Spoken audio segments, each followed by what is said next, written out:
पाकिस्तान में बेरोजगारी की सबसे बड़ी वजह सरकारी नौकरियों की फरोख्त है। बड़े से बड़ा ओहदा हो या छोटे से छोटा, नौकरी हासिल सिर्फ पैसे के जोर पर होती है या फिर ताल्लुकात की बिना। यही वजह है कि जब कोई शख्स लाखों रुपए देकर नौकरी हासिल करता है तो उसे वो रिकवर भी करने होते हैं, और रिकवरी रिश्वत की सूरत में होती है। सरकारी इदारों से काम करवाना अवाम के लिए वबाले जान है। कतार दर कतार लोग गर्मी धूप में नादरा, पासपोर्ट ऑफिस और दीगर सरकारी इदारों के बाहर अपने काम करवाने खड़े होते हैं, और उनका छोटा सा काम एक पहाड़ बनकर सामने आता है जब सरकारी एहलकारों का रवैया सहते हैं। हमें बहुत सी शिकायत रोजाना की बुनियाद पर मिलती हैं कि सरकारी इदारों के बाहर एजेंट्स का रश लगा होता है और सरकारी एहलकार जानबूझकर काम में रुकावट डालते हैं ताकि लोग एजेंट से राब्ता करें, और एजेंट चूँकि अंदर मौजूद एहलकारों से पहले से राब्ते में होते हैं, लिहाजा काला पैसा कमाने का ये कारोबार चलता रहता है।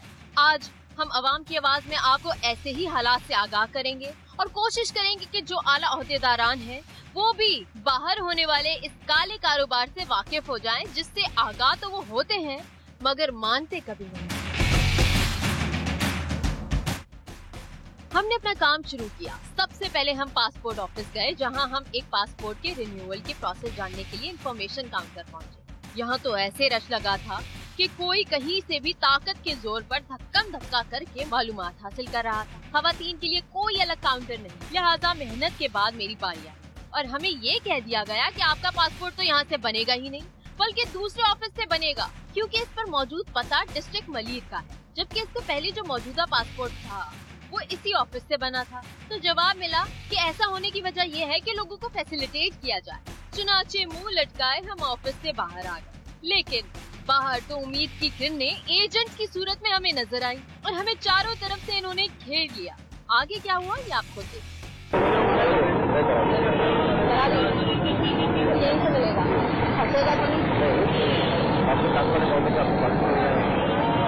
और अगर मैं अभी यहाँ पे हम लगाने जाऊँ और ये सारा प्रोसीजर करूँ, पिक्चर लेने जाऊँ तो वो मुझसे पूछेंगे आपका एड्रेस क्या, फिर क्या हमारा वास्ता मुख्तलिफ एजेंट से पड़ा। कुछ ने तो इनकार कर दिया, लेकिन अक्सर ने कहा कि हम आपका काम करवा देंगे। तो हमने इसी पासपोर्ट ऑफिस के बाहर मौजूद एजेंट से अपना काम करवाने की ठान ली। वहाँ से नहीं बनेगा, ये उधर से बनेगा, क्योंकि मेरा आईडी कार्ड पे जो एड्रेस है ना वो वहाँ का है, मलीर का। यहाँ नहीं बनेगा। वो तो फीस तो क्या नाम है कह रहे हैं, और इवन कह रहे हैं कि बैंक से यहीं से है, वहाँ पर चले जाए तो मिलने तक तो यहीं से मिलेगा। दूर कौन जाएगा, होगा नहीं,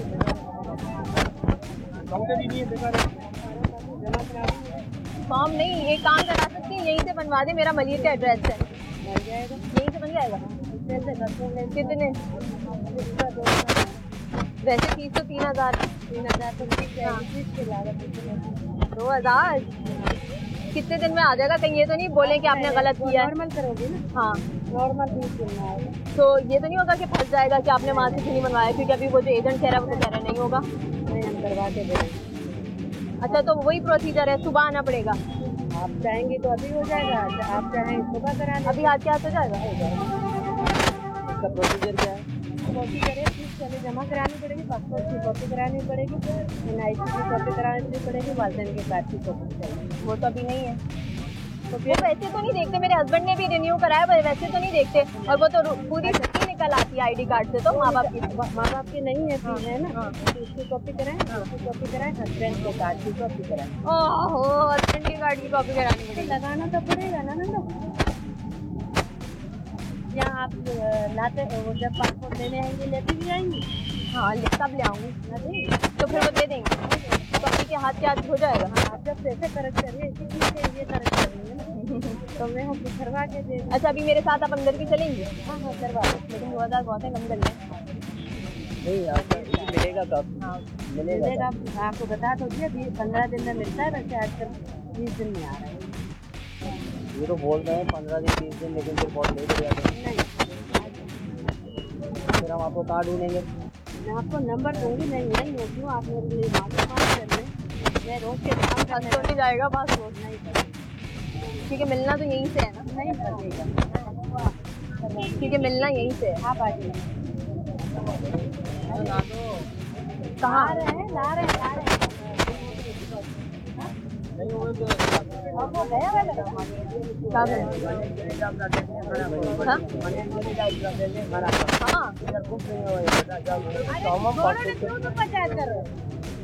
है ये तो उसने कंफ्यूज करती मुझे, अब मैं क्या करूँ?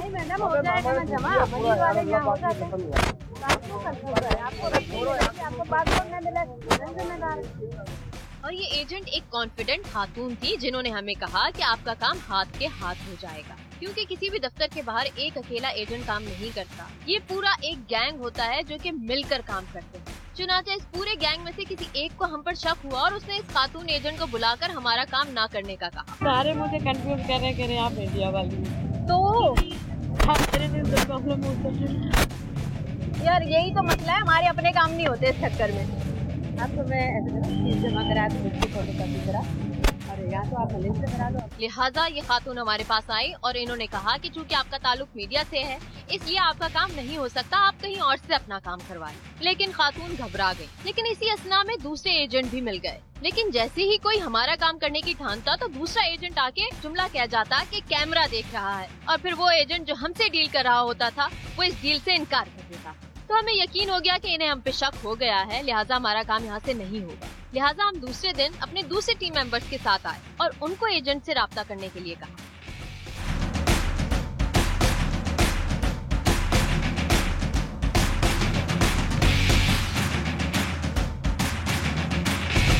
8 बजे उनको लेके आयो, ना रश मिलेगा ना कुछ मिलेगा। 10 से 15 मिनट लगेंगे, फारिग होकर अपने घर चले जाओगे। सिर्फ 10-15 मिनट की डीलिंग हुई और उन्होंने हमारा काम करने की ठान ली। लेकिन हम जिस टाइम पर पहुंचे थे उस वक्त तक बैंक का टाइम खत्म हो गया था, क्योंकि सबसे पहला प्रोसेस होता है बैंक में चालान जमा करवाना। लेकिन इस पर भी एजेंट ने कहा कि अगर आप मुझे 300 रुपए एक्स्ट्रा दे देंगे तो आपका चालान भी जमा हो जाएगा। तो इससे तो ये बात साबित हुई कि बैंक का अमला भी एजेंट्स के साथ मिला हुआ है और सिर्फ 5 मिनट के अंदर चालान जमा हो गया।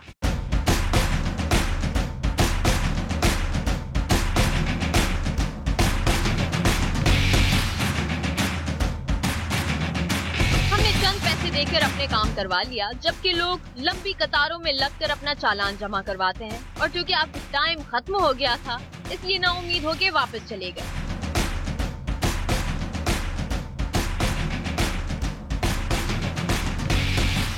पासपोर्ट बनाने के दीगर मराहिल पासपोर्ट ऑफिस के अंदर होते। अब हम आपको अंदर भी ले चलते हैं और दिखाते हैं कि हमारा काम एजेंट्स के थ्रू कैसे हो रहा है।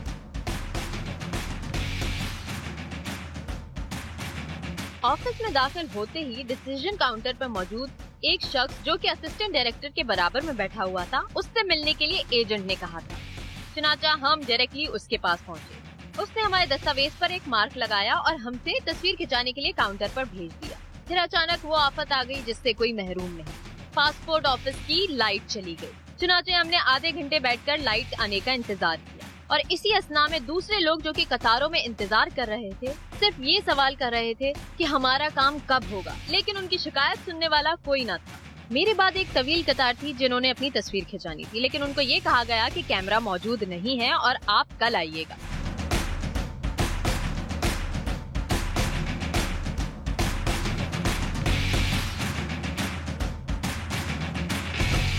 लेकिन चूंकि हमें वादा किया था एजेंट ने कि आपका काम अभी हो जाएगा, तो हम कैमरे के इंतजार में बैठे रहे। अचानक छुप छुपा कर कैमरा आया और सबसे पहले मेरी तस्वीर ली।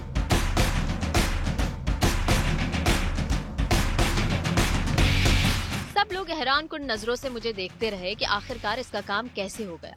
मेरे साथ कुछ और लोग भी थे जो कि एजेंट्स के थ्रू आए थे, उनका काम भी बआसानी हो गया। बाकी प्रोसीजर्स भी बिना किसी कतार में लगे अंजाम को पहुंचे और हमें कहा गया कि आप अपने दस्तावेज यहीं देकर बाहर मौजूद एजेंट से मिलें, आपसे वहीं पर राब्ता किया जाए। चुनाचा जैसे ही हमने एजेंट को 2000 रुपए उसकी फीस पकड़ाई, वैसे ही उसने हमें टोकन दे दिया और हमारा काम बआसानी सिर्फ और सिर्फ आधे घंटे में हो गया। सारे अफसर, सारा स्टाफ इनका करप्ट है। हम कागजात पूरे रखे तो ना पुलिस तंग करे ना एक्साइज वाले। सिविक सेंटर पहले की निस्बत में तो समझ लो कि चोरों का भरा हुआ है। ये तो मानना पड़ेगा कि आपको काफी बेहतरीन नजर आई होगी।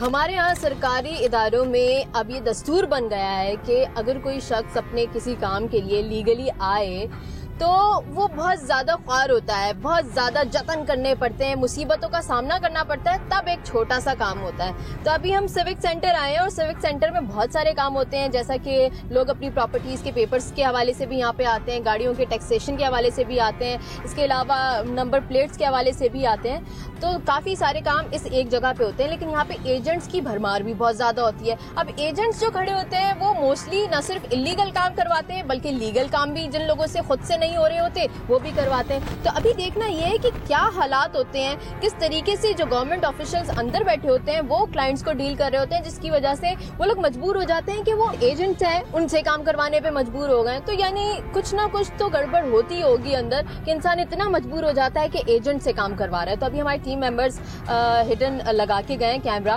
और टैक्स पे करने गए हैं गाड़ी का। तो ये मेरे ख्याल से एक बहुत मामूली काम है और ये खवातीन को भी कर लेना चाहिए खुद जाके, लेकिन हमें तादाद यहाँ पे खवातीन की काम करती हुई नजर नहीं आती। तो अभी देखना ये है कि उनको किस तरीके से डील किया जाता है और ये छोटा सा काम कितनी देर में होता है।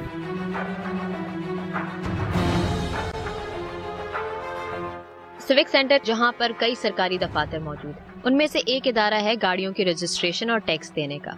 यहाँ पे अक्सर काफी रश लगा रहता है लेकिन लोगों की शिकायत खत्म नहीं होती।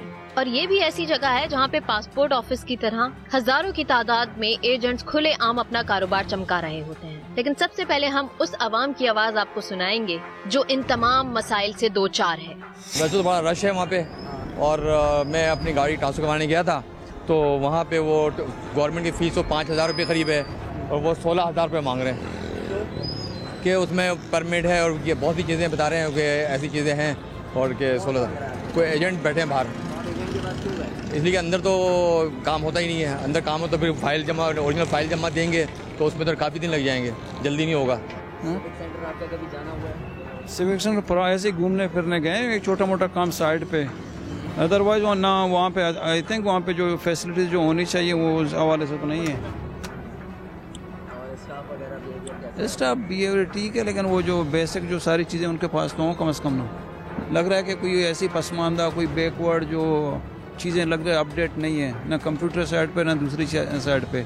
ज़रा अभी जो लेटेस्ट चीज़ें सारी तेज़ हैं, सारी चीज़ें अपडेट होनी चाहिए। भाई वहाँ आवाम को सहूलत है कोई नहीं है, पानी पीने की जगह नहीं है भाई, ना पानी का कोई इंतजाम है ना बैठने के लिए कोई चीज़ है। आवाम कागजात पूरे रखे तो ना पुलिस तंग करे ना एक्साइज वाले। सिविक सेंटर पहले की निस्बत में तो समझ लो कि चोरों का भरा हुआ है इस वक्त जो आता है वो भी 2 नंबरी के चक्कर में आता है, जो बैठे हुए हैं वो भी सिर्फ खाल उतारने के चक्कर में पड़े हुए हैं। कोई भी शरीफ आदमी कोई भी इज्जत वाला यहाँ पे आके जब तक पैसे उनकी मुट्ठी गर्म नहीं करेगा उसका कोई काम नहीं होता है। बेशक जेन्युइन काम क्यों ना करवाने के लिए आए, सिर्फ और सिर्फ यहाँ पे मतलब ये कि ये काम लगा हुआ है कि जब तक आप उनकी मुट्ठी गर्म नहीं करोगे, जेन्युइन आपका 100% जेन्युइन भी काम होगा साल तक नहीं होगा जब तक आप पैसे ना दो। करप्शन का बाजार जो है वो बहुत गर्म है और ये जो टैक्सेस लगा दिए हैं इन्होंने ये भी जो है तकरीबन कमर तोड़ दी है कारोबारी हजरात की।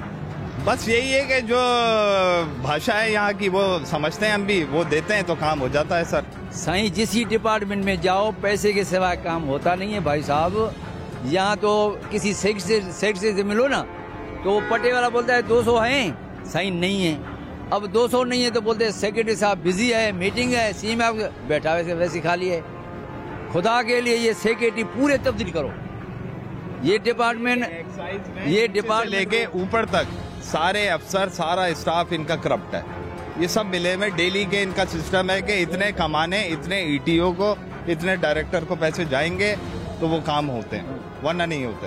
ये तो थे शहरियों के मसाइल। हम आपको मोटर रजिस्ट्रेशन डिपार्टमेंट के डायरेक्टर शेर मोहम्मद शेख से भी इन मसाइल के हल के बारे में और एजेंट्स के हवाले से बातचीत करें।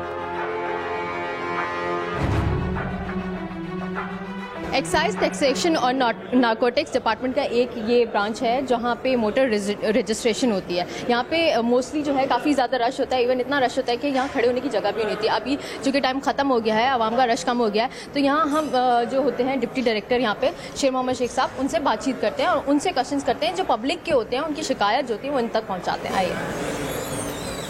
अस्सलाम वालेकुम।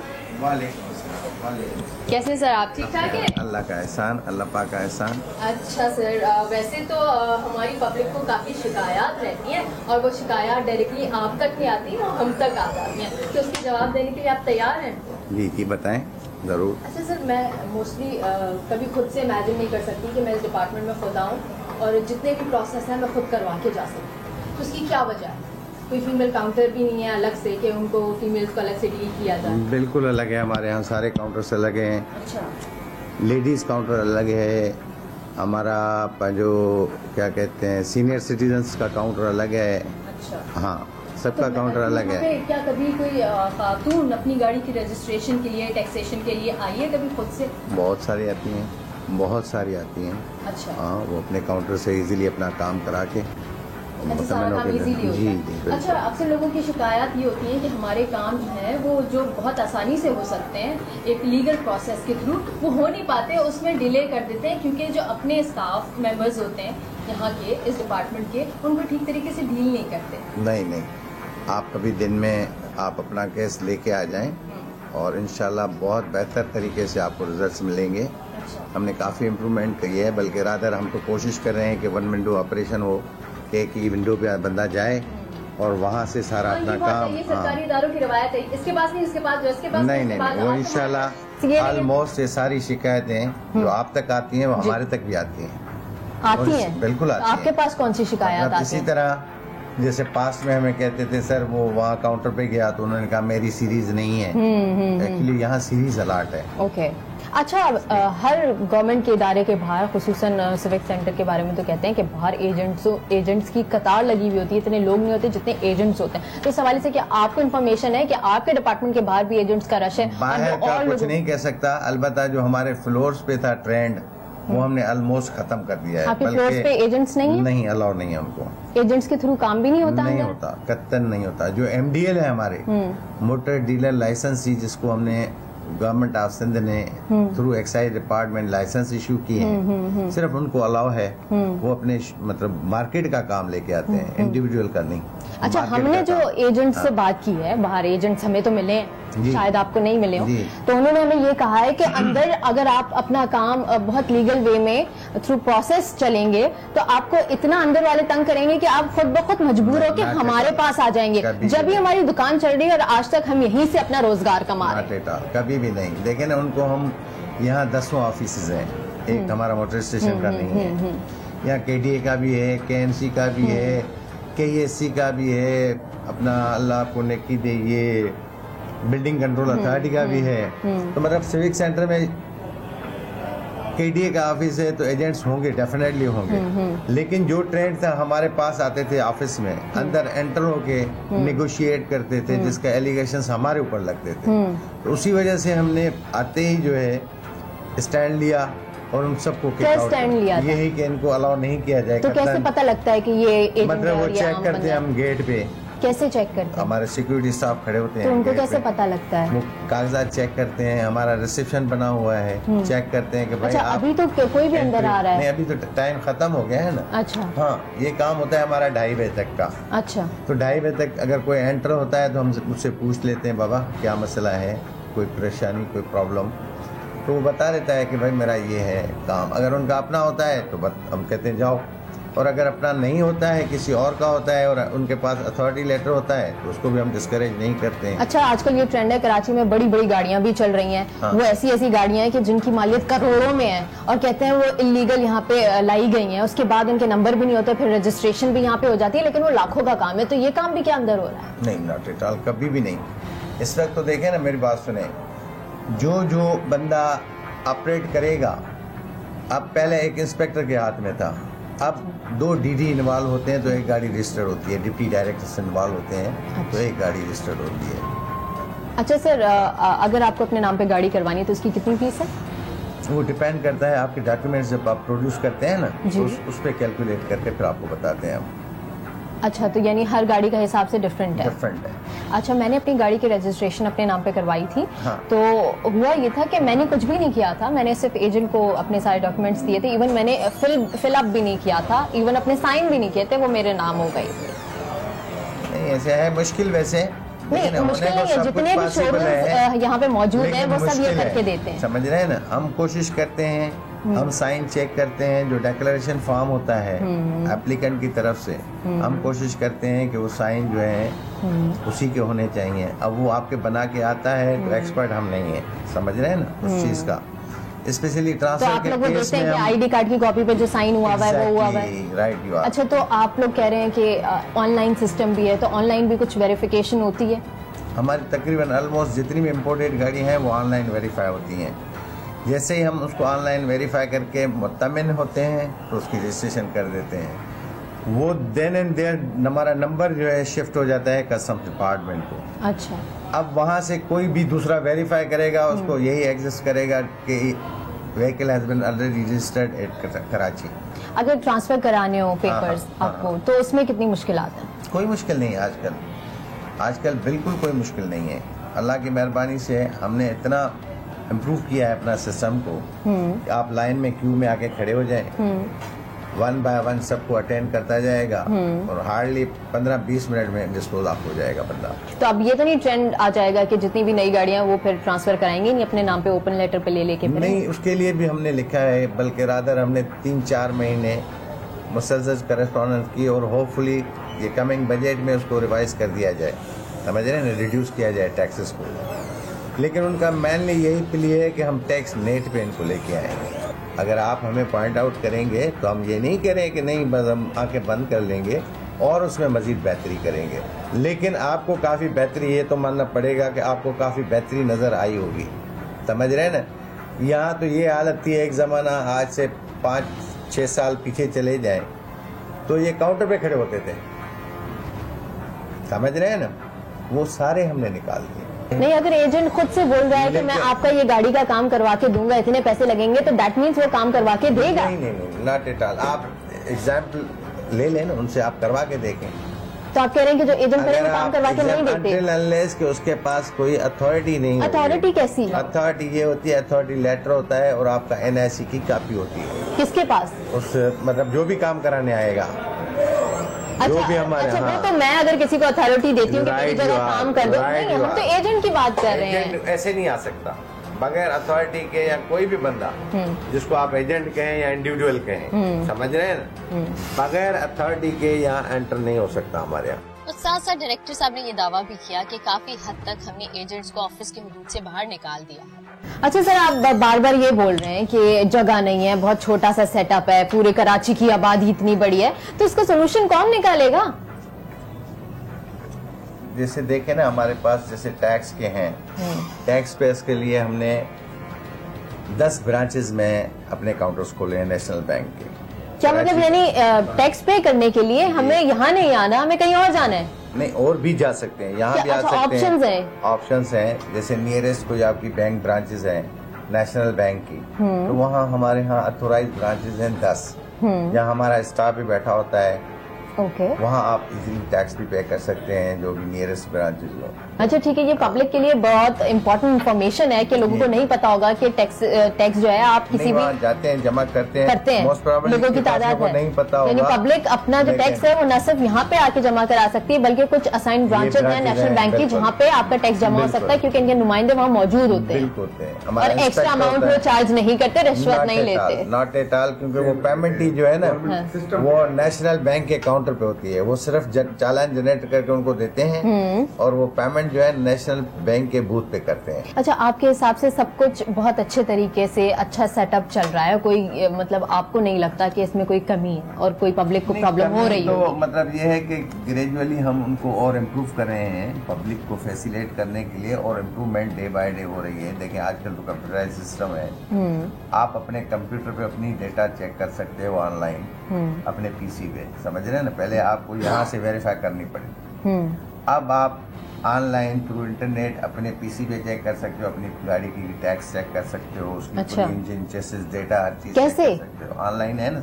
अच्छा, वेबसाइट है उसके? बिल्कुल चेक कर सकते हैं। अच्छा, तो डे बाय डे देखे ना इम्प्रूवमेंट आ रही है। अच्छा, पब्लिक का यहाँ पे कोई फॉल्ट है? आप क्या समझते हैं? आप डीलिंग करते होंगे? जी हाँ, पब्लिक का ये है कि पब्लिक को ये रिक्वेस्ट है कि मेहरबानी करके दफातर के अंदर आ जाएं। वो बाहर रोड पे लोग उनको जो मिलते हैं वो उनको बताते हैं, वो लोग हमारे दफातर से उनका कोई ताल्लुक नहीं। दफ्तर में आए, अफसरान बैठे हैं, स्टाफ के लोग बैठे हैं, उनसे आए वो कंप्लीट उनको मालूमात मिलेगी, हर चीज़ मिलेगी। लेकिन वो बाहर से ही पब्लिक की हालत ये है कि कोई बोलता है जी पार्किंग नहीं है, पार्किंग भी बनी हुई है, हर चीज़ है, प्रॉपर गाड़ी पार्क करें, ऊपर दफातर में आए, कोई उनको प्रॉब्लम होता है अफसर से मिल लें, हर चीज़ का हल है।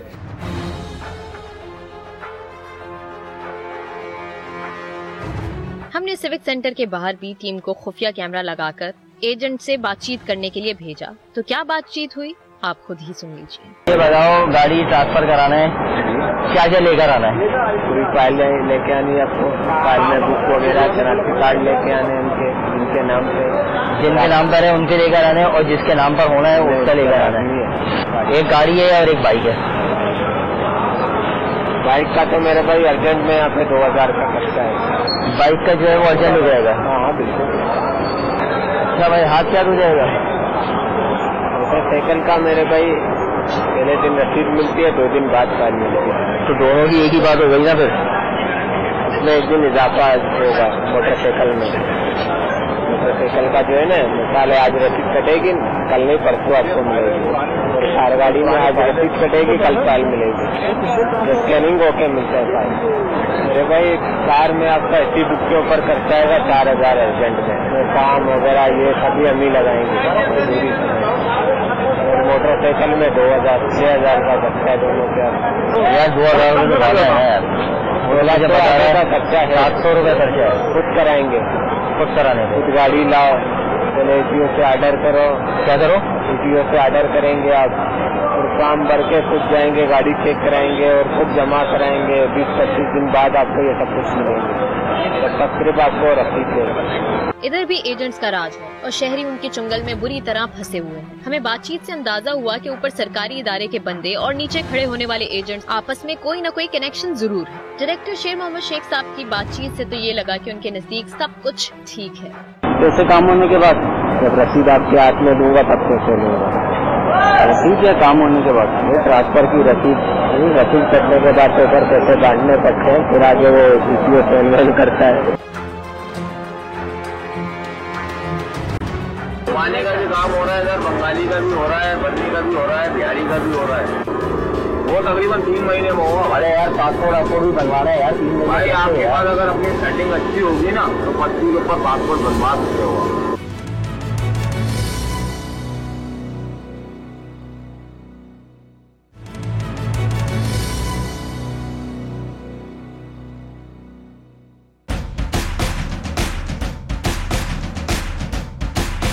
नादरा एक ऐसा इदारा है जहां पाकिस्तान का हर शहरी जाता है और अब काम चूंकि कंप्यूटराइज है तो काफी हद तक मुश्किलात कम हुई है। लेकिन अब भी ऐसा देखने में आया है कि ऐसे लोग भी हैं जिनके 2-2 शनाख्ती कार्ड हैं और अक्सर जाली शनाख्ती कार्ड भी सामने आते रहते हैं। लेकिन एक शिकायत जो आवाम को हमेशा रहती है वो ये कि कुछ लोग बिना कतार के ही अपना काम करवा लेते हैं। चुनाचा एक नादरा के ऑफिस के बाहर जायजा लेने के लिए अपने टीम मेंबर्स को भेजा। क्या हुआ ये आप देखिए। आपकी शनाख्ती कार्ड ठीक है भाई, मिल जाएगा। कम से कम भी भाई 2 से 3 महीने लगेंगे। दोनों की काम हो गई। अच्छा, एजेंट का क्या हुआ? अर्जेंट नॉर्मल कोई नहीं है नए गाड़ी के लिए। अगर स्मार्ट कार्ड बनवाए नहीं बनेगा पहली बार। कार्ड होना लाजमी आ रहा वाला। और एक चीज और बता दो, जरूरी है कि वो लांडी या कोरंगी जो रहने वाले को बने, बाहर में बन जाए या किसी का, उनका अलग है। उनका अलग, लांडी का लांडी से होगा, कोरंगी से होगा, जहाँ का होगा वो बात होगा। पाकिस्तान में शनाख्ती कार्ड बनाने का जिम्मा एक सरकारी इदारे पर है। यहाँ भी एजेंट जगह जगह मौजूद होते हैं। ये एजेंट कैसे इन सरकारी इदारों यानी नादरा से बनवा लेते हैं, ये सब के लिए लम्हा फिक्रिया है। हम आपको एक ऐसे एजेंट की बातें सुनवाते हैं जो गैर मुल्की बाशिंदों का भी शनाख्ती कार्ड बनवा सकता है, और इस शनाख्ती कार्ड का क्या रेट है ये भी आपको बताते हैं। पैसे बहुत सारे बोले थे, कम बोले भाई। बंगाली का तो 30,000 रुपए का होता है। आज बंगाली हो गए या बंगाली को लिया उसका भी करवा देंगे। 25 से 30,000 रुपए देखते बंगाली हो ठीक है ना भाई। वो 100-200 रुपए में, 500 में, 1,000, 2500 में, 3,000 में नहीं आता वो आता ही हाई फाई पैमाने में। समझ गए आप, बांग्लादेशी लोगों के काम आते ही हाई फाई पैमाने में। अगर कोई अगर बिहारी होगा तो वो 15,000 रुपये का केस है, अगर कोई बंगाली होगा तो 25 से 30,000 रुपये का केस है। भगवानी हो, बर्मी हो, 50,000 रुपये, 1 लाख रुपये का केस होगा। वो तो सेटिंग में होती है भाई रोड के सिवा कोई सेटिंग नहीं है। भगवानी का भी काम हो रहा है इधर, बंगाली का भी हो रहा है, बर्मी का भी हो रहा है, बिहारी का भी हो रहा है। 1 लाख रुपए से लेके 25,000 रुपये तक के रेट है, सबके काम हो रहे हैं। उर्दू स्पीकिंग जो है वो 2,000, 3,000, 2500 ऐसे काम हो रहे होंगे, और जो रहने वाले 15 तो 2,000, 1800। पाकिस्तानी शहरियत बिकती है, आसानी से खरीदी जा सकती है। कोई भी शख्स चाहे वो मुअज़्ज़िज़ हो या फिर दहशतगर्द, उसके हाथ में अगर शनाख्ती कार्ड है तो बआसानी पाकिस्तान के किसी भी खित्ते में आ जा सकता है। अच्छा भाई, कागजात क्या नहीं कराने भाई? अगर बेफाम बना हो पहले उनकी इंक्वायरी तो होनी चाहिए मेरे पास कि क्या चीजें क्या नहीं है। बेफाम होगा? बेफाम होगा तो मैट्रिक सर्टिफिकेट भी होगा। नहीं किया बेफाम कहाँ से आ गया भाई? उसका अगर बर्थ सर्टिफिकेट होगा, अगर काम हम करा भी देंगे ना, उसका तो 3 से 4 महीने में कार्ड आएगा बच्चों। यार मैट्रिक का क्या ताल्लुक है बेफाम से? पाकिस्तान में शहरियत हासिल करना कोई बड़ी बात नहीं। एक शख्स के लिए एक शनाख्ती कार्ड दरकार है। शनाख्ती कार्ड नादरा ऑफिस में से एजेंट कैसे बनवा लेते हैं? जाहिर है अंदर के मुलाजमीन मिले हुए होते हैं। ये एजेंट इस बात का भी ख्याल नहीं करते कि जिस शख्स का शनाख्ती कार्ड बनवाया जा रहा है वो मुअज़्ज़िज़ शख्स है या फिर दहशतगर्द। इन एजेंटों को सिर्फ और सिर्फ अपने पैसों से गर्ज होता है। बहुत लंबा बता रहा है भाई। हमारे पास वो काम नहीं है कि हम आपसे पैसे भी लें और टोपी भी लें। ये ना भाई, मेरे एजेंटगिरी का तो काम है नहीं जो मैं आपको टोपी देके आपका काम करा दूंगा तो कल आप आगे मिला हो या मैं मेरे गले में बंधोगे, है नहीं है भाई। ऐसा काम क्यों करें? क्योंकि हमें पता है हमारी तो ये जगह है भाई, हमने तो यहीं पर ही रहना है। मगर आप थोड़ी कर लोगे, आपने तो अपना काम कराना है। आओ अभी करवा दो, टोकन मिल जाएगा, बहुत बड़ी सहूलत हो जाएगी। टोकन दिला देगा भाई, बोलना टोकन दिला दूंगा, उसके बाद करते रहो, ढूंढते रहो, हर काम को कम से कम वक्त कितना लग जाएगा? करवाओ, नहीं दिल करता भाई, आपकी मर्जी तो लाना पड़ेगा, लाजमी लाना पड़ेगा। तस्वीर होगी, पेपर होगी, उसकी डेफिनेट भी होगी। कब लाना है? अभी ले आओ। और वो हैंड ओवर का वो तकरीबन 3 महीने में होगा। अरे यार पासपोर्ट भी बनवाना है यार, 3 महीने। भाई आपके पास अगर अपनी सेटिंग अच्छी होगी ना तो 25 के ऊपर पासपोर्ट बनवा सकते हो। प्रोग्राम आपने देखा, हर सरकारी इदारे के बाहर एजेंट माफिया का राज है। छोटे से छोटा काम हो या बड़े से बड़ा, लीगल काम हो या इलीगल, सारे काम एजेंट्स के थ्रू हो जाते हैं। लेकिन एजेंट्स अकेले काम नहीं करते, बल्कि इन्वॉल्वमेंट अंदर के सरकारी एहलकारों की ही होती है, तभी ये लोग अपना कारोबार चमका रहे हैं। तो ज़रूरत इस अमर की है कि जितने भी आला ओहदेदारान हैं जिनकी रिस्पॉन्सिबिलिटी बनती है इदारे में मौजूद इस तरह की काली भेड़ों को पॉइंट आउट करके निकालने की, तो वो प्लीज़ अपनी आंखें खोलें। और अगर मीडिया आपको मदद कर रहा है इन तमाम लोगों को पॉइंट आउट करने में, तो प्लीज़ एक्शन ज़रूर लें। क्योंकि हमने कोशिश की कि हम नादरा के हाई ऑफिशियल से बात करें तो उन्होंने भी हमें ये बोला कि हमें बातचीत करने के लिए इस्लामाबाद से परमिशन चाहिए, आप लेटर लिख दीजिए, हम प्रोसेस में डाल देंगे। तो ये एक लंबा प्रोसीजर है जो कि सरकारी इदारों की रवायत बन चुकी है, ऐसे ही पासपोर्ट के लिए भी हुआ है। तो इन तमाम चीज़ों के ऊपर से पर्दा हटाने की ज़रूरत अभी महसूस नहीं हुई, बल्कि ये तमाम मीडिया कब से इशू उठा रहा है लेकिन इस मसले का हल निकल नहीं रहा और आवाम सफ़र कर रही है। और इतने बड़े बड़े इलीगल काम लोग चंद पैसों के एवज करा लेते हैं, यानी मुल्क की सिक्योरिटी सबसे बड़ा मसला है आजकल। लेकिन यहाँ पे कोई भी शख्स जाता है जिसके पास कोई भी दस्तावेज़ नहीं है, वो भी अपना जाके शनाख्ती कार्ड बनवा लेता है, तो इससे बड़ा फ्लॉ क्या होगा। तो अगर हम चाहते हैं हमारे मुल्क में अमन कायम हो जाए तो इन तमाम चीज़ों पर गौर व फिक्र करने की ज़रूरत है। इस हफ्ते के लिए इतना ही। कैसा लगा आपका प्रोग्राम आप हमें इंटरनेट के थ्रू बता सकते हैं। अवाम की आवाज़ की टीम और महबूब सिद्दीक को दीजिए इजाज़त। आवाज़ उठाइए, इनकलाब लाइए।